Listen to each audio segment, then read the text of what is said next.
Bonjour, nous entamons un nouveau chapitre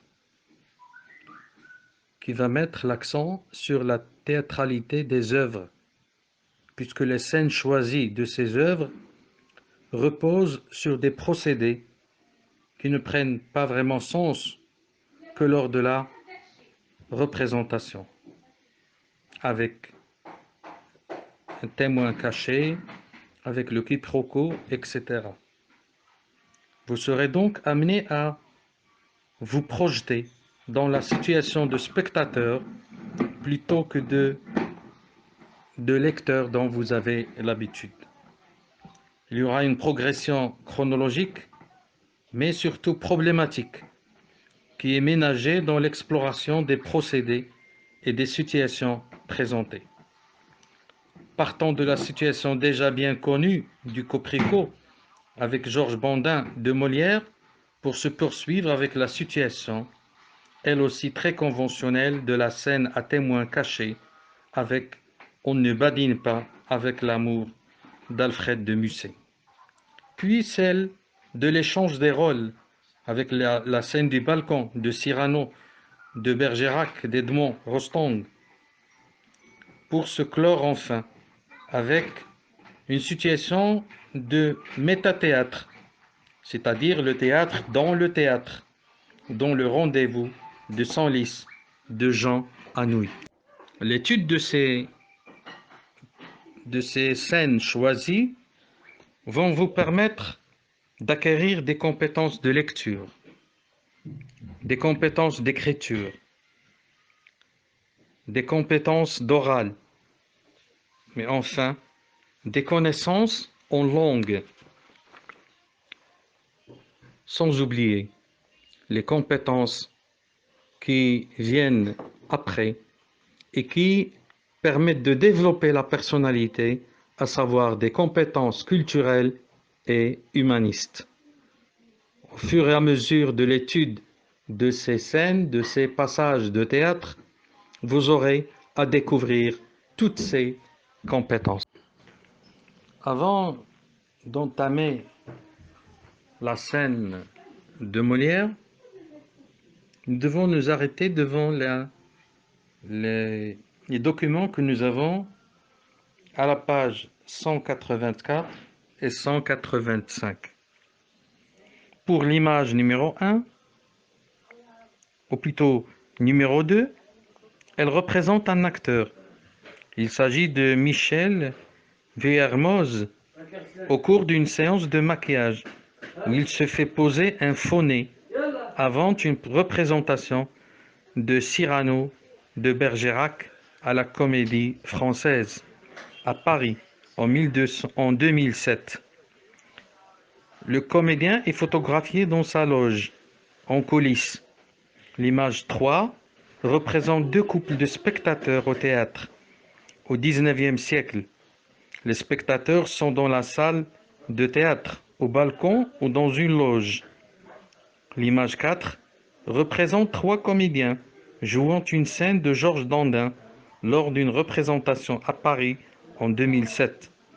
Les acteurs sont photographiés sur scène. Donc pour la question 2, jouer la comédie peut signifier interpréter le rôle d'un personnage de comédie ou bien montrer des sentiments que l'on n'éprouve pas. D'ailleurs, c'est relatif à la leçon que vous allez recevoir tout à l'heure sur vidéo concernant la polysémie. Donc, jouer de la comédie peut avoir donc deux sens. Premièrement, interpréter le rôle d'un personnage comique, donc de comédie. Pour le deuxième sens et pour la deuxième signification, il s'agit de montrer des sentiments que l'on n'éprouve pas. Donc ceci, c'est la première partie de la question 2. Pour B, qui en est la deuxième partie, pour construire un personnage, le comédien peut utiliser un masque, comme c'est le cas dans l'image 1. Recourir au maquillage, comme c'est le cas dans l'image 2. Ou encore, revêtir un costume, et c'est dans l'image 4. Pour la troisième question, être dupe de quelqu'un signifie être trompé par quelqu'un donc. Être dupe, c'est être trompé, être leurré. Dans l'image 4, figurent trois personnages. Deux personnages de face, un homme et une femme. Et puis un troisième qui les épie, qui les surveille. Ce personnage est vêtu différemment. Peut-être est-ce un valet, un curieux, un voisin, un rival ou le mari de la femme. Pour B, le personnage au premier plan est manifestement en train de faire la cour au personnage féminin. Il la sert de près et il ne semble pas indifférente à ses propos. Si l'on en juge par son sourire, celui-ci qui les épie, qui les surveille, qui les guette, le fait peut-être pour le compte de quelqu'un d'autre et veut rapporter ce qu'il a vu à son commanditaire. Ou peut-être cherche-t-il à s'informer pour son compte et se doter d'arguments pour faire cesser cette relation. Bien entendu, ce sont des questions qui figurent à la page 187 dans le cadre de Entrée dans l'univers du théâtre. Donc, ceci dit, nous passons à la scène de théâtre inspirée de la pièce de théâtre Georges Dandin, donc écrite par Molière. Pour Molière, je vous invite à lire une petite biographie se trouvant à la page 186. On parle aussi de la comédie en général au temps de cet écrivain, donc de Molière. Là, il sera question de quiproquo. Et moi, je peux vous dire qu'un quiproquo est une méprise. Un personnage peut se tromper sur l'identité d'un autre personnage, sur une chose, sur un objet ou sur une situation. En général, on dit qu'un quiproquo est une erreur qui consiste à prendre une personne, une chose, pour une autre. Il s'agit donc d'un malentendu qui en résulte, c'est-à-dire qui se dégage de ce quiproquo. Bien. Maintenant, pour les personnages figurant dans cette scène. Il s'agit de l'acte 2, scène 2. Bien entendu, Georges Dandin, un riche paysan, a voulu s'élever socialement en épousant Angélique de Sautanville, jeune fille noble, mais sans argent. C'est pour profiter de son argent que ses beaux-parents ont conclu le mariage. De son côté, Angélique se laisse courtiser par un jeune homme noble, Clitandre. Georges Dandin vient de l'apprendre. Il a une explication avec sa femme. La scène se déroule devant leur maison dans le jardin. Donc, pour rappel, Georges Dandin et Angélique sont mari et femme. Le troisième personnage présent est Clitandre. Il est placé derrière Georges Dandin, qui ne le voit pas. Il est face à Angélique. Dandin ignore la présence de Clitandre dans la plus grande partie de la scène.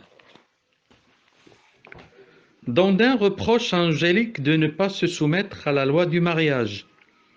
Selon lui, elle est trop sensible aux avances de Clitandre. Là, c'est une petite introduction qui nous permet de découvrir les personnages, découvrir aussi la situation dans laquelle ils se trouvent. Angélique, donc, et Georges Dandin communiquent par la parole. On désigne en premier lieu, dans la première ligne, Angélique, puis Lubin, ligne 2 et 6, et tout le monde.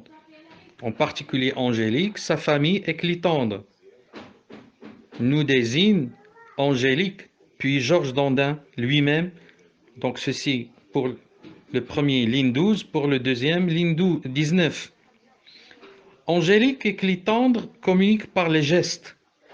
Ces gestes sont des saluts, 7, 11, 10 pour les lignes, et des signes, ligne 16, que Georges Dandin prend pour des haussements d'épaules, des signes de tête, ligne 21, 22. Georges Dandin se croit destinataire des signes qu'Angélique échange avec Clitandre. La méprise dure jusqu'à la ligne 32. À ce moment de la scène, Georges Dandin se déplace et découvre Clitandre qui quitte la scène. L'erreur de Dandin s'explique, car au début de la scène, il ne peut voir Clitandre placé derrière lui. Angélique a les deux hommes face à elle. Les signes qu'elle adresse à Clitandre sont donc vus par Dandin, qui peut les croire adressés à lui. Georges Dandin est dupe, au sens où les deux autres personnages entretiennent la méprise. Ils continuent à communiquer sans détromper Dandin, mais Dandin est aussi la dupe de lui-même. Il ne peut imaginer qu'une telle scène puisse se dérouler sous ses yeux. Le spectateur est dans une position privilégiée, car il voit Clitandre derrière Dandin et les signes que ce dernier adresse à Angélique. Il sait donc ce que Dandin ignore. La scène repose sur un quiproquo de situation. Dandin croit que sa femme s'adresse à lui, alors qu'elle communique avec Clitandre. Ce quiproquo est comique, car le spectateur voit que Dandin se trompe et qu'elle est la dupe de son épouse et de son soupirant, au moment même où il reproche à celle-ci de ne pas se conduire en bonne épouse. Les expressions relatives à la vue sont « j'ai de meilleurs yeux qu'on ne pense » et « lui, j'ai vu la vérité ». Donc ceci, à partir de la ligne 2 jusqu'à la ligne 5. Nous voyons clair, ligne 19. L'emploi de ces expressions est d'autant plus comique que Dandin se montre aveugle au cours de la scène. Il ne voit pas Clitandre, il ne comprend pas le véritable sens des mimiques d'Angélique. Le nom de Dandin peut faire penser au dindon, animal de basse-cour qui rappelle l'origine paysanne du personnage, mais peut aussi faire référence à l'expression être le dindon de la farce, qui signifie être trompé, être la risée aussi, être leurré de l'assistance. Le nom d'Angélique est formé sur le nom Ange et donne au personnage un caractère d'innocence. Ce nom est bien choisi dans la mesure où le personnage incarne l'innocence et la pureté bafouée par ses parents, qui lui ont fait épouser un paysan fortuné pour redorer leur blason. Mais il peut s'entendre aussi par antiphrase. Pour l'information, l'antiphrase est une figure de style qui consiste à dire le contraire de ce qu'on plutôt, transmettre le contraire de ce qu'on veut dire. Par exemple, on dit pour quelqu'un qui a obtenu une très mauvaise note, bravo, tu as bien travaillé. Bien. Le comportement du personnage dans la scène montre qu'il est faussement angélique. Donc, il est angélique par le nom, mais par l'acte et la pratique, il en est tout à fait loin. Les signes et les saluts répétés qu'Angélique adresse à Clitandre font rire le spectateur pour deux raisons. Leur répétition et le fait que ce jeu se déroule sous les yeux de Dandin, sans qu'il en comprenne le sens. Dandin fait preuve de certitude, comme le montre l'emploi des verbes et des mots dans les expressions suivantes.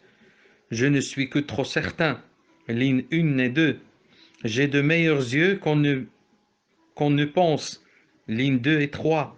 J'ai vu la vérité de ce que l'on m'a dit, ligne 5 et 6. Je sais votre pensée, ligne 11. Je n'ignore pas, ligne 12, l'emploi de l'impératif participe également à asseoir son autorité. Laissez-la votre révérence. Ne raillons pas. L'emploi, ceci dans les lignes 7 et 12, avec aussi l'emploi d'expressions marquant l'obligation renforce encore cette autorité. Il ne faut point lever les épaules. Ligne 16, une chaîne à laquelle on doit porter toutes sortes de respect. Ligne 20, le mépris d'Angélique et de Sclitandre à l'égard de Dandin se manifeste par le fait qu'ils poursuivent leur conversation privée en présence de Dandin, ignorant complètement ses propos. Ils agissent comme s'il n'était pas là, usant simplement d'un code pour ne pas être compris de lui. Clitandre fait ouvertement la cour à Angélique, lui demandant un entretien sous les yeux de son mari. Lorsque Dandin l'aperçoit, il lui fait une grande révérence qui prend une valeur ironique dans ce contexte. Une fois que Dandin s'est aperçu de la présence de Clitandre, Angélique refuse de le chasser. Ligne 41. Dandin a conscience de son infériorité sociale. À cause de votre noblesse, vous me tenez fort au-dessous de vous. Lignes 12 et 13.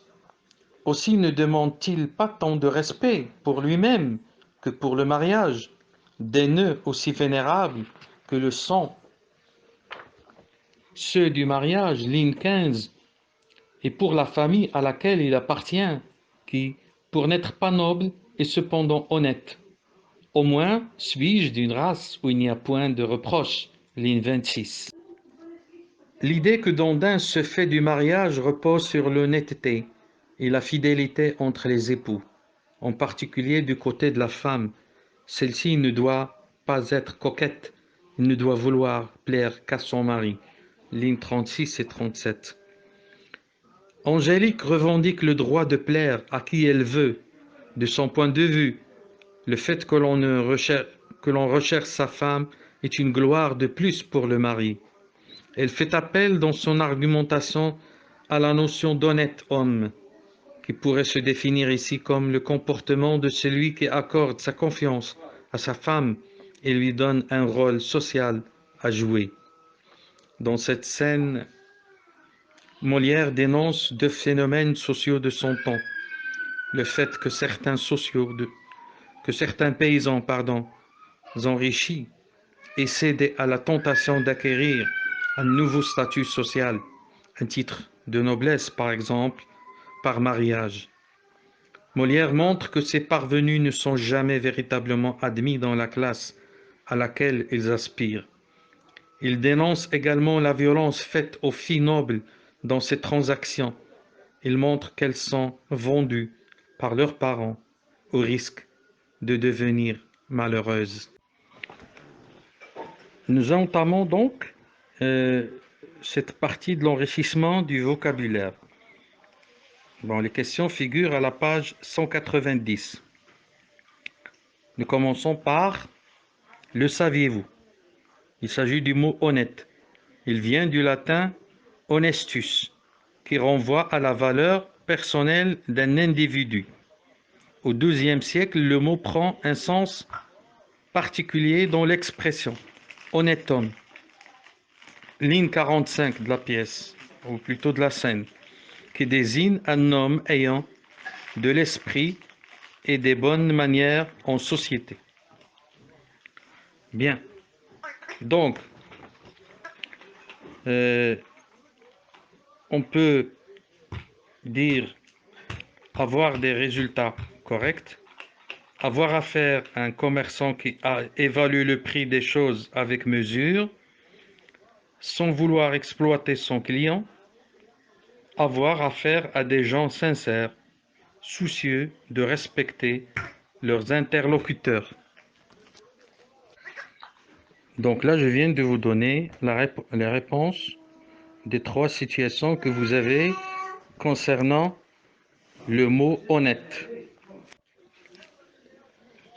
En ce qui concerne la scène que vous avez à la page 149, représentant les trois personnages de la scène extraite de la pièce de théâtre de Molière, à savoir Georges Dandin, intitulé Double jeu. Eh bien, nous avons le premier personnage qui se trouve au centre de l'image est Georges Dandin. Il porte un costume qui renvoie au siècle de Molière, c'est-à-dire avec une chemise à larges manches, bas à dentelle et pantalon bouffant. À sa droite, Clitandre est vêtu d'un costume contemporain. Quant au costume d'Angélique, il est hybride. Sa veste renvoie à la modernité, mais la jupe longue et le tablier renvoient davantage au XIIe siècle, sans être aussi marqués que les vêtements de Georges Dandin. Le costume d'Angélique correspond donc à celui des deux hommes, sans que l'on puisse les départager. Le choix de costume donne des indications sur l'interprétation des personnages. Clitandre incarne l'homme moderne, tandis que Georges Dandin apparaît comme un homme du passé. Attaché aux traditions, Angélique est partagée entre ces deux mondes. Elle voudrait s'affranchir de la situation de femme mariée contre son gré et pouvoir choisir librement qui elle aime. Mais elle est enfermée dans sa situation sans réel pouvoir d'en modifier les contraintes. Voilà, chers élèves, tout ce qui concerne l'analyse de ce texte, c'est-à-dire de ce document théâtral. Je vous invite, bien entendu, à écouter attentivement les audios qui vous sont envoyés. Mais surtout, je vous invite à lire et à relire attentivement le passage pour pouvoir effectuer le rapprochement entre ce qui est écrit, ce que vous avez lu et ce que vous entendez. C'est-à-dire ce que vous allez écouter à travers ces audios. Juste après ces audios, vous aurez une leçon visualisée concernant la polysémie, concernant aussi la synonymie, concernant aussi les antonymes. Et j'ai préféré, comme je vais vous le dire dans la vidéo, reporter l'étude orthographique des homonymes à la prochaine séance, Inch'Allah. Portez-vous bien et confinez-vous comme il se doit.